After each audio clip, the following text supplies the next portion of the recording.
eyaha di bakagishleji nikita nini ashkita eyaha yego eyaha tihoni dini ekot ao eyaha nihi niskande de titahui niho dish de eyaha sahaot ao eyaha nikisna kwadadesi di kodo nikitin eya otka between nini ekot ao eyaha belajkinazma di kodo belagana eya besihis ao eyaha di kot ao kaji kot ao eyaha ate lago benasi eya kodo nikiza diki ha shin zago on ago eya kot ao nikiza dipa ado indeta di kwaji eyaha di asa tate oha nenigi ado senigi akot eya denti na hadengo fat nikiza dipa ado indeta nachi eya di kwaji esvigo dan esvigo eya kodo des kaji nini eya as kodo dan kike ole asin zago kodo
Nine, 8, 7, 6, 5, 4, 3, 2, 1.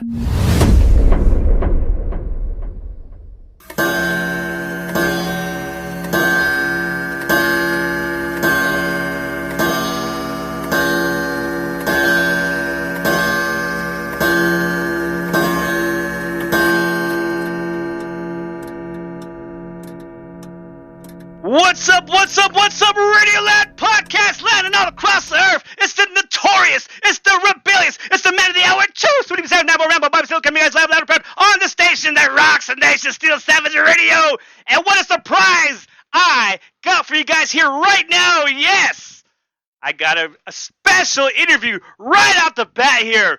Bleed the masses. Chris Carpenter on the line. What's going on, Chris? What's going on, brother? How you doing today? Good, man. You know, we've been trying to set up an interview. It's been falling short there, you know.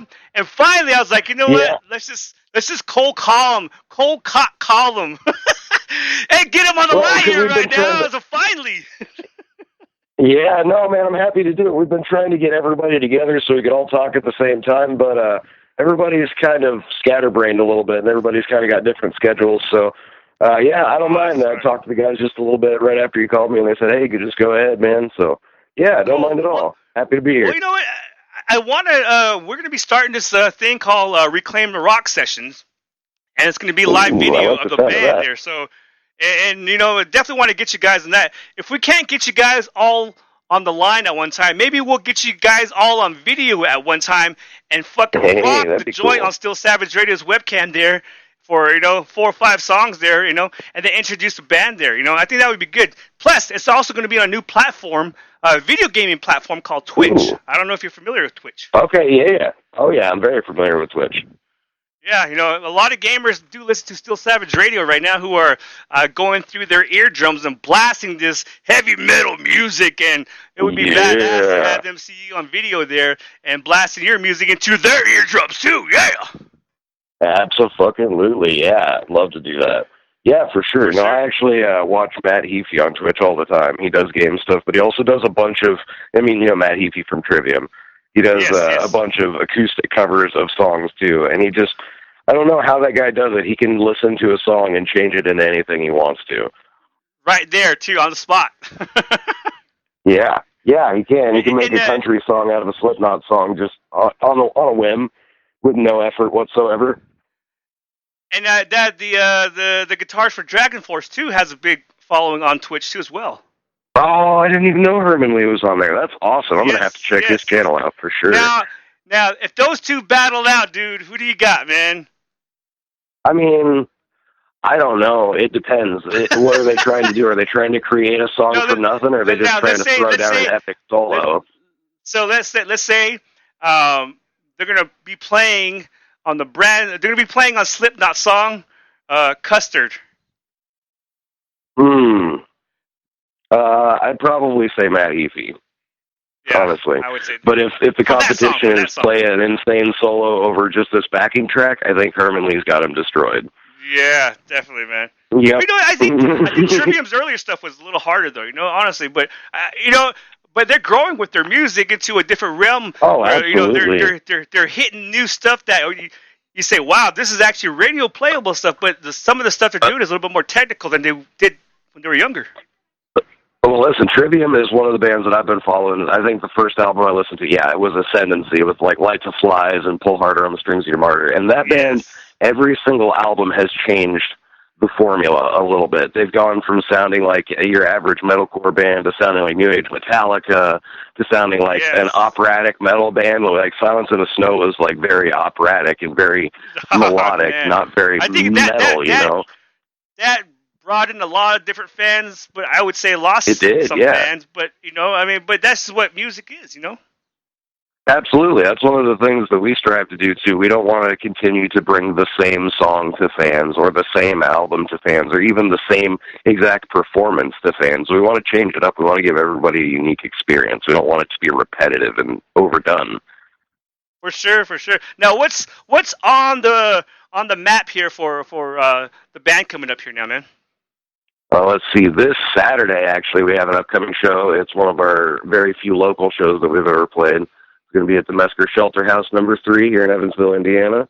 It's a free show, so it's one of the only times you get to catch us for free, but it is supporting a pretty good cause, so it'll be pretty cool. After that, we have an event coming up in October. We're playing it's at the end of September on the 27th. We're playing another show in Clarksville, Tennessee with Lydia Can't Breathe. And then we have a show lined up in October, but I'm not exactly sure of the details of that right at this moment, so can't really speak on it. I know it's fairly early in October, and I think we're also planning to put on a Halloween show, but details will come out on that stuff on our Facebook page. Just make sure you follow us. Also, we've come out on Spotify and all that stuff recently, too. Cool. Now, have you guys actually had like an album release time there coming up here? Because I know that we have your brand new single, Angel of Mercy, here. So how's the actual, have you guys gotten all the songs for the album, or what's going on with that there? No, so we didn't end up getting all of the songs for our demo recorded. There were just some problems on our end with recording. But we should be dropping a new single here in the near, I would say probably the next few months or so. Not an exact release date because I don't want to be quoted on that just yet. But The Crucible will be coming out next. I can quote a title, so The Crucible will be coming out next. We have plans to put together with those songs on an album in the very near future, so probably early 2020, mid-2020 for an album release, I would imagine. Nice. Now, what can the fans expect to hear on this album coming out for you guys? Because I know right now, man, the music you guys have right now is hardcore, fucking kick-ass, down your throat, fucking eat glass, run through the wall type of stuff. Yeah, so there is quite a bit of that. I mean, we love playing music that we like to create, and a lot of it is hard and nasty and in your face. There's also going to be a lot of dueling guitars. We do a lot of big guitar harmonies, dual guitar parts. Like we'll both be playing rhythm for a little bit, and then we'll both go into a lead section, and the bass will kind of carry the song. And there's these big, pretty transitions upon a bunch of nasty, burning bodies type of stuff. Okay, I can't wait, man. Yeah. I can't. Now, it's going to be gnarly. How difficult is that to have dueling guitars? Because an example I would give here right now would be one of the all-time classic in Iron Maiden's The Trooper. There in the beginning, a lot of people think that's just one guitar. That's actually two guitars, right? Oh, yeah, absolutely. So there's one guitar to start with, but then another guitar kicks in with a higher harmony thereafter. And that's one of mine and Shad's biggest influences, Iron Maiden, and bands that play off of that, like Killswitch Engage. They love to do dueling guitar harmonies, and obviously like Avenged Sevenfold between Sinister Gates and Zacky Vengeance. Like, they do a lot of dueling guitar harmonies, and you can hear that kind of influence in Beyond Recognition, the last single that came out. Because we do it like a dueling sweep harmony in the middle of that song. There's like a 1.5-minute long instrumental break, and we just kind of go nuts for a little while. And that's the type of stuff that we love to do, and we've had the biggest type of reactions at shows when we do stuff like that. We'll take a step away from the standard formation of the band, and we'll step out to the front of the stage, and people go nuts for that. And we love making people go nuts. That's what we're all about. Hell yeah, that's what music is supposed to do, Definitely that's what music. Now let's go ahead and take a big huge rewind. Let's go back to coming up in your childhood here. What was your big influences that wanted you to get on stage and fucking just start rocking the mic, man? Honestly, the microphone was never my aspiration. I literally fell into that. And that's a story for a different time. But the first person that ever made me want to pick up a guitar and get on a stage was probably James Hetfield from Metallica. I know it's cliche, and everybody in the world says that, but it's true. Like, I grew up listening to country because I'm originally from Nebraska. So I didn't really listen to rock at all until I was like maybe 10 or 11 years old. And I came down the stairs, and my dad was listening to Enter Sandman. And I was hooked. I couldn't get it out of my head for days. I finally asked him, what were you listening to? He told me Metallica, and I went and looked that up on the internet, dial-up internet at the time, dating myself there, but and listened to a bunch of Metallica, and I just fell in love, and it was all downhill from there. I started getting into Killswitch Engage and Lamb of God and Slayer and Pantera, just anything that I could get my hands on that had crunchy guitars, awesome solos, and aggressive lyrics, and I just chewed into it. Now. St. James Hetfield, when I was growing up there, of course, there was no internet at the time, but, our internet was actually the Hit Parader magazines, Revolver magazines, the Rip magazines, stuff like that. I still love Revolver. Oh, man. I think the loudest magazine company, is that what the motto is there? Still is here today, man, because, you got to give credit to somebody like that who actually went along with the times, went on the internet and also kept it on print too, Oh, yeah, absolutely. Revolver's everywhere now. They even have their own Snapchat stories that you can follow, so they've managed to stay relevant in every decade that they've been around. That's excellent. That's how a company and a business is supposed to be. Hell yeah, man. But my growing up was actually Vince Neil, man. It's funny, Oh, yeah? Vince. Yeah, people think of Vince Neil of him right now, back in the days, he was the badass. He did it all back in the days there, But a lot of people, because he's fat now, which I'm fat too, to me, it's like, okay, well, wait until you hit 40 years old and over. You ain't gonna be able to work off them pounds like you used to before, and the weight stays on you, And I'm a beer guy, so yeah. I'm not as supple as I used to be either.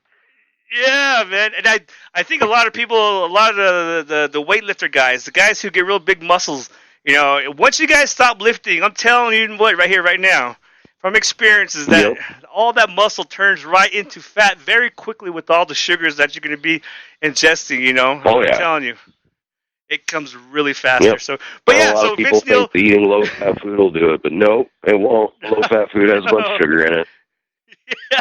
So, yeah, you know what? Vince Neil was mine growing up there, and I tried to intimidate him. I tried to, be like that and everything that. Got on stage one time, and that's when I did the Breaking the Law, and I completely lost the words on stage, dude. Yeah, I lost the words on stage because, there's a certain power of energy that when you get on stage that the speakers have that literally go through your body that you don't experience sitting in the audience, Oh, absolutely. No, there's been times where there's been times where I've forgotten the words that I wrote. So I understand. Yeah, you get up on stage, there's a whole different energy. Like going to shows has its own energy. Being an audience member, being a participant in that has its own energy for sure. But being on the opposite end of that has a totally different energy, and it directly plays off of the energy that's opposite it. You know, it's for crazy. Sure. And then the power of this that comes out of the speakers. You know, I almost threw up on stage because I couldn't believe how much power was like hitting my back, you know, from the speakers, you know, from the guitar, from the drums, everything, you know. It was like pushing me off stage kind of. Yep. And I felt like throwing up, you know. I was like, kind of, you know, and I was like, wow. And I think a lot of people, they don't realize it. What is that called? I mean, is there a certain name? I'm not exactly sure what that's called. I think it's just called energy. I'm not sure. We played our first couple of shows without a bassist because we hadn't found a bassist to play the songs yet. So the first show that we played with a bassist was probably our loudest show ever. We were at Paddock's in Louisville, Kentucky, and they turned it up to like 33,000 decibels or something like that, loud enough to rattle all the windows. And they direct lined the bass cab, and it was the first time we had played on stage with a bassist. And it literally rattled my rib cage. Like, it was harder for me to draw air on stage because of the excess pressure of the bass. It was amazing, though. It was great. Yeah, you know, again, that's some of the experience that you got to actually experience on stage and go through it. And believe me, it's not karaoke either.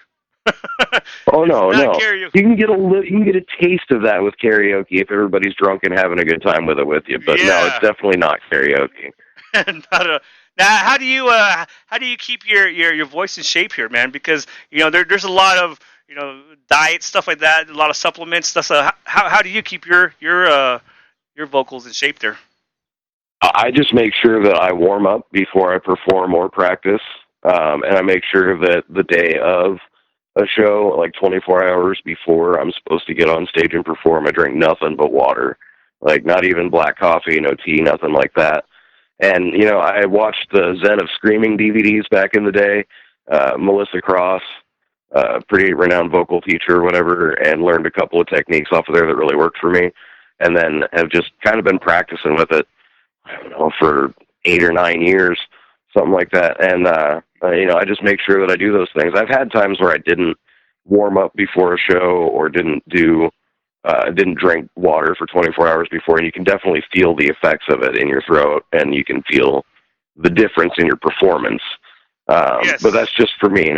Things work differently for different people, but that's what's worked for me. Now, do you work off of scales and stuff like that? Because I think some of probably the most iconic scene all the time is always going to be Draymond warming up in the locker room there before he went to his big show there from Disturbed. Actually, no, I use one. No, I'd use one that I think it was. I want to say it was Rob Halford. I saw an old live Judas Priest DVD, and I think it was Rob Halford. I could be misquoting that, but he said you just hum at a tone that's not uncomfortable for your throat, and you'll feel a vibration in your mouth, and you keep making that noise as much as you can, just gently. You don't have to push it until you feel that vibration in your entire head, and then you're ready to go. And it works that's for me. That's kind of like some Zen stuff. That's kind of that's kind of like the throat singing stuff that you get from the Aboriginals down in Australia and stuff. Mm-hmm. Yeah. And some of those people, they were really onto something, whether it was exactly how they described or whether that was scientifically what was happening to them. That's to be determined by somebody way smarter than me. But it seems to work, and it hasn't failed me yet. So I've been able to, my first couple shows, I wasn't able to talk to anybody after the show, and that's kind of a big downer, especially at local shows. You don't want to be the I'm going to go hide in the tour bus kind of singer right off the bat or anything like that. Yeah. So it was just because I couldn't talk and I felt bad. So, but since doing those things, I've been able to, my voice hasn't gone away at all. I've been able to sing on the car ride the whole way home and everything. So. Awesome. Because, I always like to ask, the vocals for each band there. There's always a certain different technique, we've learned lots, as far as even going from having chips, from the actual, I would say the kettle chips from the olive oil soothing a voice going on stage from what I heard. Yeah, you know, and I'm like, wow, I've heard people say that stuff before too. I've never tried the olive oil or anything like that, but I know that eating right before going on stage is a huge mistake for me. I don't know if it's just my digestive system or if it's everybody else's, but I start to burp like crazy right after I eat. Oh, my God. And doing that and doing heavy vocals, you have to use a lot of your abdominal muscles. So it's almost a recipe to throw up on the microphone. It's a bad day. For sure. Now, how is the proper way to start getting the person to start doing the growling stuff? Because I know that, you know, you can literally just blow your vocal cords out before you even start singing for a band, you know? Yeah, absolutely. If you're doing it incorrectly, if you're doing it and it hurts ever, you're doing it the wrong way. And that's probably the most important bit of information I can give, is if it hurts at all, you're doing it wrong. So just try different ways. The way that Melissa Cross kind of explains it is pretty lengthy, but to put it shortly, you have to breathe with your stomach and push all of the tone from your stomach instead of your chest or your throat.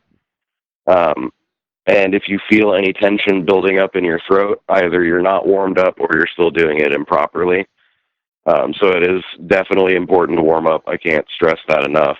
But to growl, to do a low growl, picture being the fattest demon from the seventh circle of hell and grabbing a bunch of tormented souls and throwing them against a wall, and picture making a noise that would embody that. And then to do a high scream, you would pretend that you're this 700-foot tall, 330,000-pound cat that is throwing up sound. I think is probably not the best way to describe that. You know, because you know, generally, you know, like some of the pig grunts. You know, you hear some of that. You know, a lot of people try to do the pig squeals. Now, I've grown up around. You know, I grown up on the reservation there. You know, we have animals, but you know, we just don't have a lot of pigs. You know, so when I went to an actual farm down in Albuquerque, New Mexico, south of it, in a place called Belen. And we were looking for some chickens there, and actually there was this guy had some pigs there, and I would hear these these squeals and everything. I'm like, damn, that would be fucking badass as a heavy metal. And then for real, you hear a bass line popping off behind us. Yeah, and the farmer goes, our neighbor, you know, is a singer in a band, and you know, he's always trying to copy my pigs. So I went to go take a look at them, and then he kind of just started chasing them and kind of just, you know, was talking to them. And I'll tell you what, man, they go from this high, unusual, scary squeal to a real low kind of grunt. Yeah. And you're like, whoa, where the hell did that come from? Yeah, things are crazy. Oh, my God. Yeah, I grew up, like I said, I grew up in Nebraska, so I grew up around quite a few pigs, actually. And yeah, it's crazy when you hear somebody in a super grindcore band do their pig squeals, and they sound just like a pig. You know, I used to listen to stuff like Waking the Cadaver, and I Wrestled a Bear once, and they do some crazy pig squealy stuff, and I can't really do that. I know some people do it it's like some sort of mixture between a scream and pushing air with your tongue bent backwards or something. I haven't perfected that a whole bunch. I can't do it where it doesn't hurt me, so I don't generally do stuff like that. But the pig squeal really kind of came through with the Job for a Cowboy when they started doing theirs. Oh yeah, yeah. Job for a Cowboy is sick. Man, yes. That new song they had was pretty badass. The one that came out a couple of years ago, their new stuff, man. So I think to me that's probably their most commercialized song. I think. I don't know. Their stuff was pretty commercialized too. I mean, their first couple albums, I heard a lot more positive reviews. I guess maybe it was just from the metal community because I hang out with a bunch of metalheads, but. Yeah. I don't know. I've just the reviews that I've heard of all of their music. Most of the people that I've talked to enjoy their first couple albums more than their recent stuff. But I think it's all good, man. I love those guys. I think it's pretty badass, man. Hey, you know what? Where was your very, very, very first gig you played at? Where were you at? Oh, good. Like just me or the whole band? The whole band. The very first gig. The whole band was. The very first gig we had was at a venue here in Evansville called PG's, which unfortunately no longer exists. Because people didn't like to pay their bar tabs.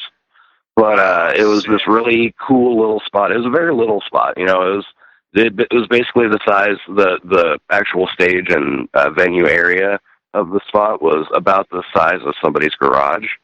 I think it was actually an old business's garage, and it was great. They had good lights set up. They had a decent sound guy running it. So it was a really cool show, and we had a great reception our first show.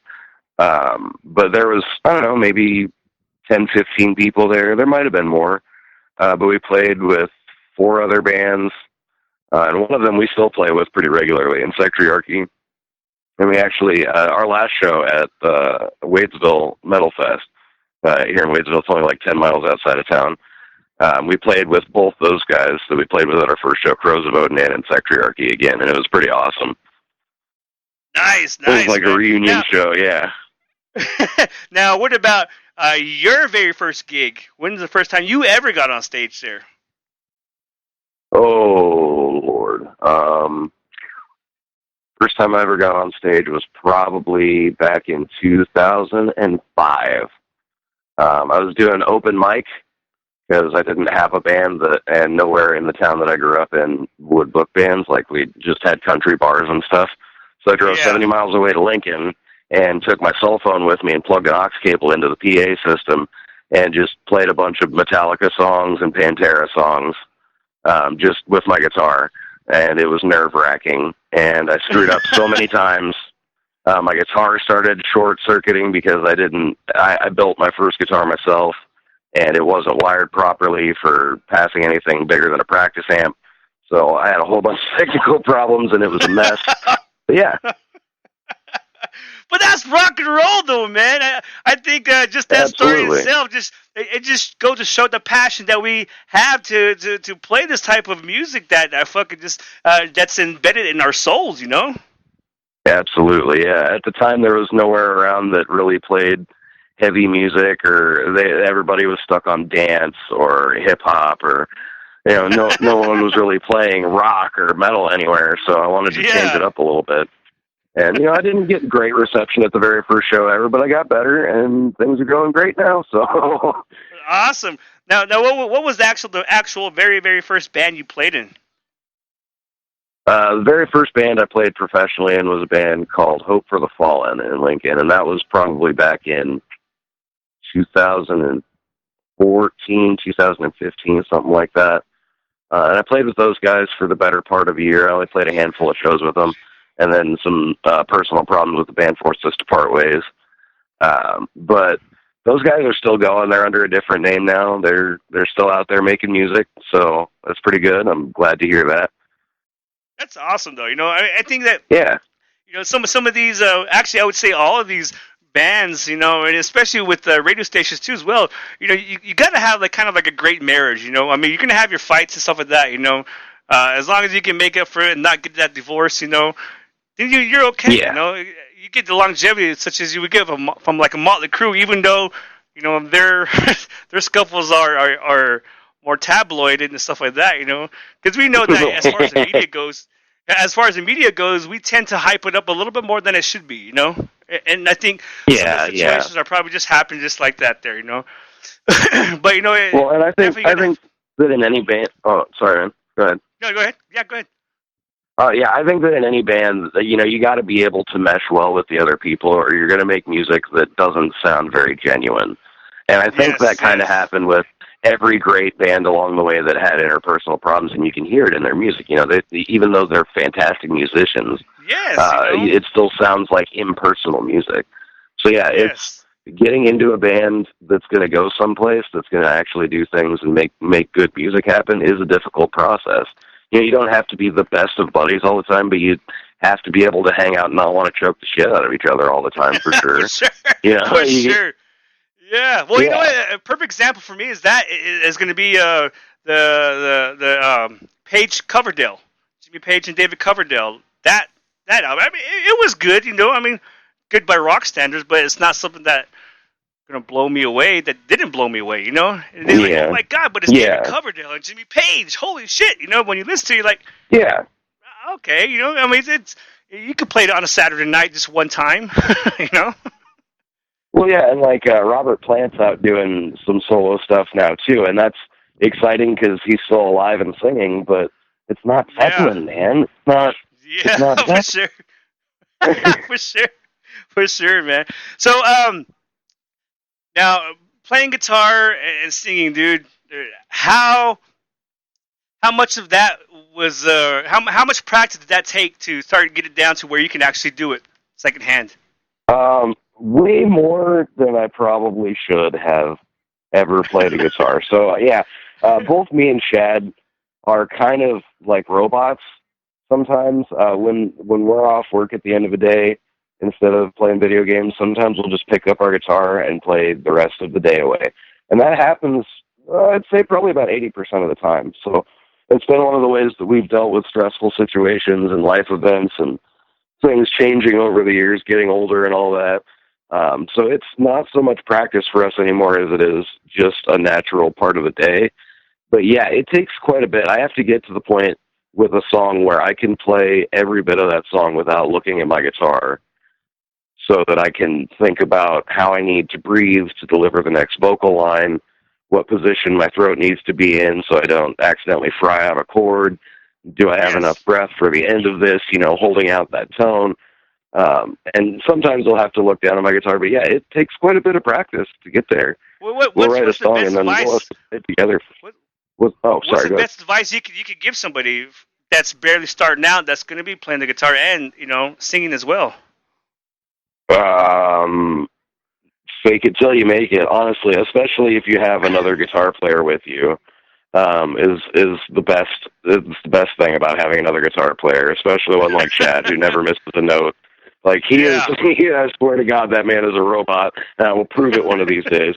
But no, like it's just practice as much as possible, and when you get comfortable with playing a song to the best of your ability, or you feel comfortable to the best of your ability, then start out singing parts of that song at a time. Don't try and do the whole thing once, and if you screw up, just give up. You have to keep at it. Nobody's amazing at something the first time they do it. For sure, yeah. I guess the cliche is, if it's so easy, anybody can do it, right? Yeah, true, yeah. It takes no talent at all, so you should just be able to pick somebody off the street. For sure. Hey, what's the craziest incident that you guys ran into there while you guys were on stage? So at one of our shows in Dayton, Ohio, we were battling with a couple other bands to get on the Summer Slaughter tour. And there was this guy who, God bless him, he bought so much merch from us that night, but he was so drunk that when he was moshing, he knocked the microphone stand out from under me 3 different times. And then he kept walking up to me and trying to fist bump me while I was playing guitar and singing, and he would obviously miss my hand because it was moving all over the guitar, and he punched me in the chest. And I was trying to finish out a low scream. We were playing Far From Chaos, and there's this part where I have to hold out a low scream for 15 to 25 seconds, something like that. I don't remember. And I'm almost at the end of it, and he punches me in the chest, and I literally burp and lose the rest of the scream into the microphone. Holy shit, dude! Yeah, it was pretty great. It was a hell of a show, though. People were loving it. Oh, man. That's fucking crazy, man. Now, what did you do? Did anything happen to him? I mean, he was all right. There are other people moshing, and every mosh pit I've ever seen in my life has been respectful. If somebody falls down, somebody's going to pick him back up. Yeah. So somebody scooped him up immediately. He was all right. He didn't have any injuries. And I wasn't going to be mad at the guy. He was just into the music. I'm not going to be like, hey, stop that, asshole. No, bro, you're moshing to my stuff? Cool. Get hype. Yeah. Not even mad about it.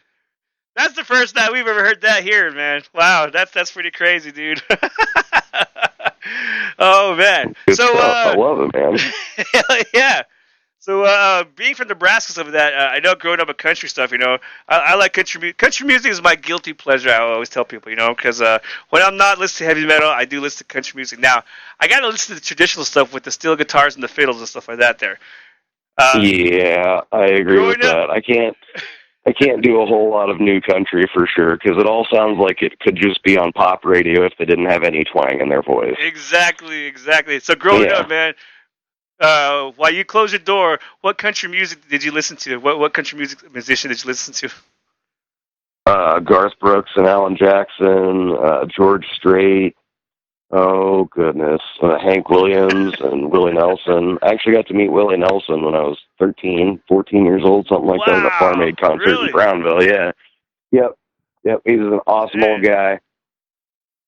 Cool, dude. I think George Strait will always be the staple of country music, you know what I mean? I think so, too, yeah.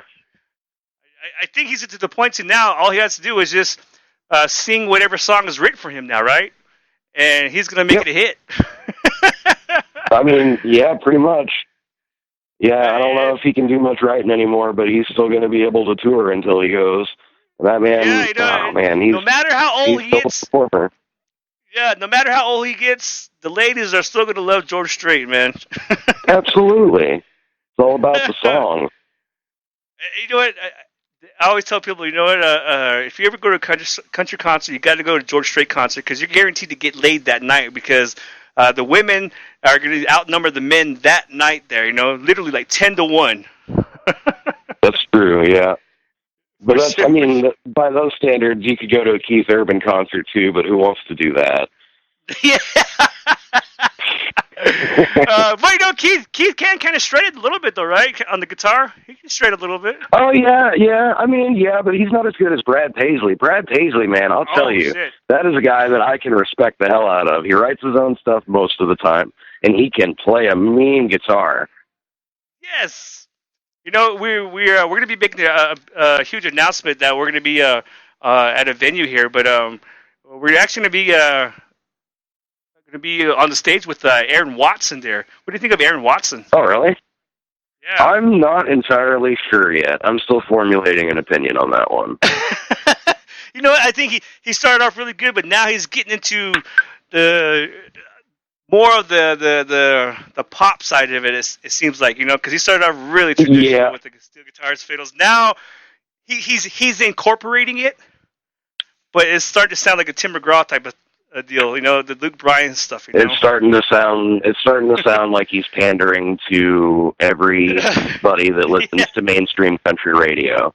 You know, there's always a lyric about a truck and a cold beer and a dirt road and somebody in a small outfit. You know, some girl just trying to get your sweet love in. You know, so repetitive. The Daisy Duke and Boots. You know, the Daisy Duke and Boots line, and then driving that Chevy. Mm-hmm. You know. Yep. So hey, you know what? Chilling on a dirt road. Speaking of, since we're off topic here right now, sports is starting NFL right now, man. What's your team here? If you want I don't have a team. Honestly, I'm the least sports guy. It's not that I don't like sports. I just have no opinion on them. I'm a super nerd. I'm a comic book guy. I like computer games, so I'm the wrong guy. Nice. Awesome. So let me ask you this here. Solid Metal Gear Snake. Is there a better character in video game than Snake? Yes, there are a couple that are better than Snake. One of them is Mad Moxie from Borderlands, because she's hot and kills everything. Yep. Yes. Yep, she's pretty amazing. But aside from that, I don't know. You know, probably not any that are cooler. Maybe Batman. That's about it. And that's only because he's transcendent. What do you think about, you know, Hideo Kojima with his movie type esque games, man? I mean, you got to give credit with something like that, because that probably takes a long time to make, you know? It does. It takes a lot of people and a lot of hours to make stuff like that, and I appreciate it. Me personally, I like to be able to jump into a game, so sometimes, like, especially with the newest Metal Gear Solid to come out, I got really bored with the repetitive cutscenes. Every time you went back to Mother Base, there was a cutscene, and every time you left, there was a cutscene.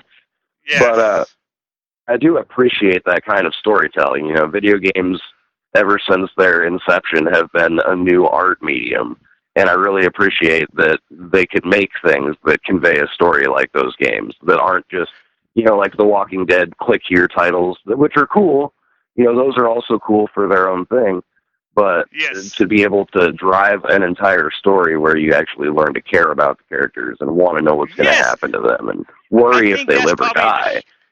Yeah, I think that's one of the big things about video games today here right now is actually caring about the character. That's why I brought up Snake. Yeah, Snake's for sure. the man, And I'm like, wow, can this guy get any better? And he can, And I remember playing it for the very first time on PlayStation. I was blown away. Man, now when yeah. when I play it now, it's like I can't believe at one time this was the graphics, this was the game. Now it's like it's 100 times better. Yeah, now it looks like you're looking at a smoother version of real life. Like, how did they do this? I know. Now, somebody dreamed that up and made it happen. At one point or another, somebody dreamed up a way to make that happen, a way to make for sure. things appear on a screen that they wanted to make appear on a screen. I think the only downfall I would say with a lot of these great video games came out is it literally just killed the arcades that I grew up with in the 80s. That would have, your Pac-Mans, your to a certain extent. But listen, they're doing a really cool thing with arcade revivals now, where you're going to see arcades like here in town, in Evansville, Indiana. There's a couple of places. One of them is called the High Score Saloon, where they don't charge you a cover charge. You go in and they expect you to buy a bottle of water or a soda or something. But you can just go in and play old arcade games and Super Nintendo and Nintendo games for free. They just don't abuse the place, and it's cool. But also, they're putting in old arcade spaces in the mall around here, they're putting in VR arcades. So for the people who don't want to spend hundreds and thousands of dollars on an elaborate VR setup or who can't afford an $8,000 phone, you can go to an arcade and put on a VR headset and you can shoot zombies for an hour, for like $5 or something like that.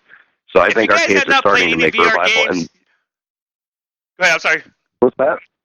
I was going to say, I'll let the audience know real quick. If you guys have not played any type of VR game, you guys are missing out. Go out and try at least one of them. You'll be blown away. Yes, for sure. They are absolutely amazing. The first time I played tennis against a friend on the PlayStation VR Sports, and it was just one of the most incredible things I've ever done. It takes you to a whole different world, literally. Yes, it does. Now, I did a roller coaster one. And oh goodness, man, and I already get seasick. I already got motion sickness all the time, and I almost threw up.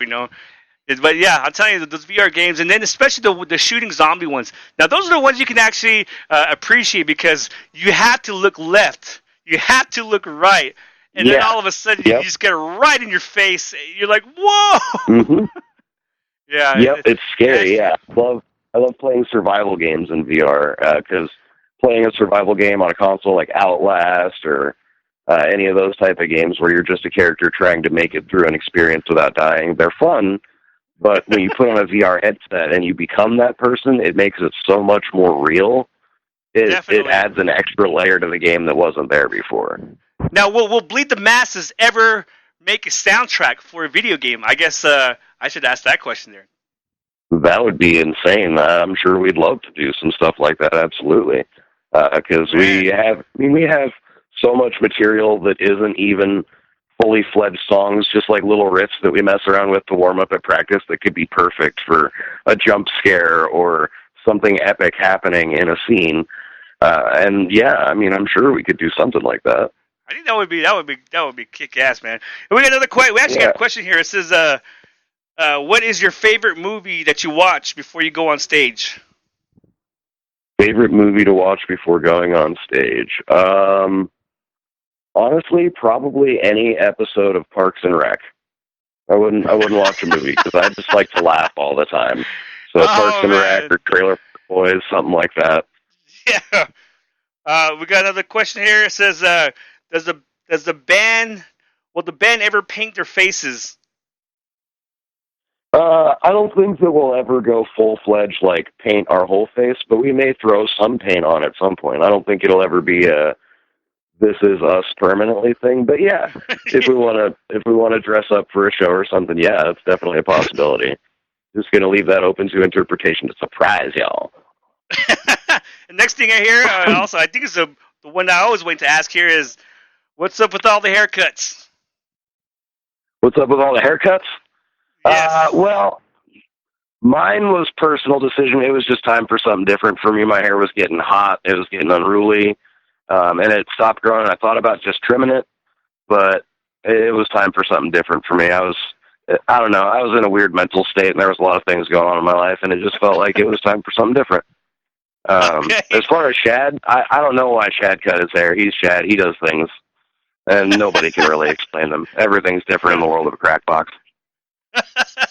For sure. Again, guys, you know what? The reason why we were asking this for our audience members who are not familiar with Bleed the Masses, you guys did have the long hair. They had the whole rocker image going. Clean cut the hair right now. Good-looking guys here.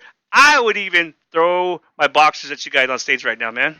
Yeah. All the panties. I don't care if it comes from a guy or a girl. Give us all your panties. Oh, man. So, we're coming up here on time right now, brother. Let us know real quickly here where people can get your music, and then go ahead and go through the dates that are coming up for you guys' next shows coming up, man. All right. Well, obviously, you guys can catch us on Steel Savage Radio. I believe we're still in rotation there. Yes. You can catch us on Spotify, iTunes, Apple Music, Google Play. Both of our singles are up on YouTube. The guy has made a couple of lyric videos for us, and those are also up on YouTube. They are official, so you don't have to worry about somebody messing up the lyrics. They're real.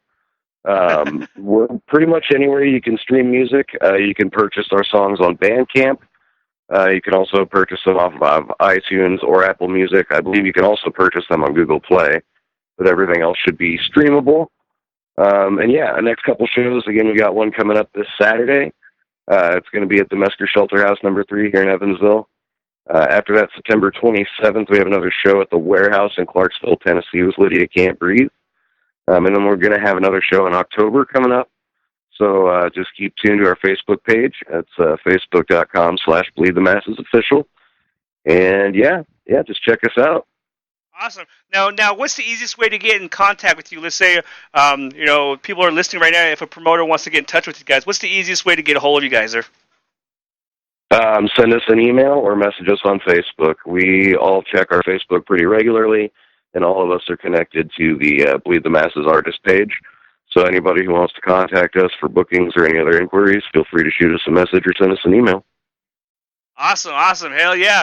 And before we go here, why don't you go ahead and introduce the band? So again, I'm Chris Carpenter. I do I yell at a stick and play the git fiddle.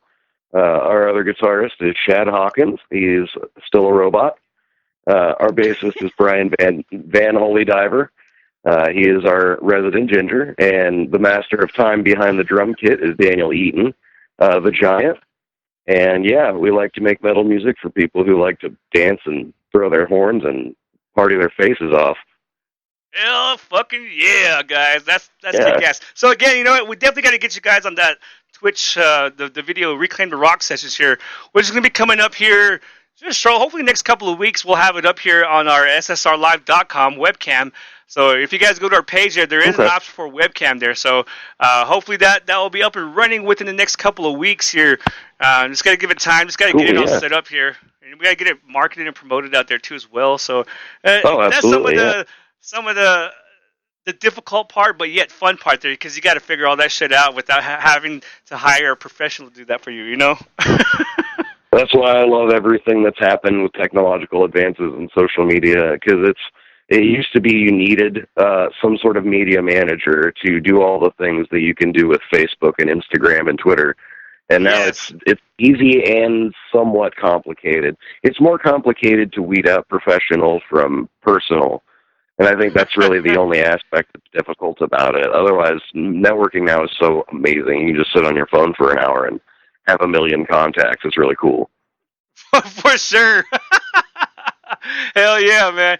All right, guys, coming up here right now. Hey, Chris, you know what? I'm going to get you guys back in the show again here. But right now, why don't you introduce us to the single here, Angel of Mercy here. Take us into that. So this is Angel of Mercy. It was the song that took us the longest to make because we had to polish it and polish it and polish it. And we're super proud of this one. It's one that encapsulates almost everything we do as a band. So we're really proud of everything we've done. I hope you guys enjoy it. Stay metal. Hell yeah. Angel of Mercy, Bleed the Masses on Steel Savage Radio. Yeah.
just come in to report. Ooh, what a horrendous gunshot wound. How come you're still standing?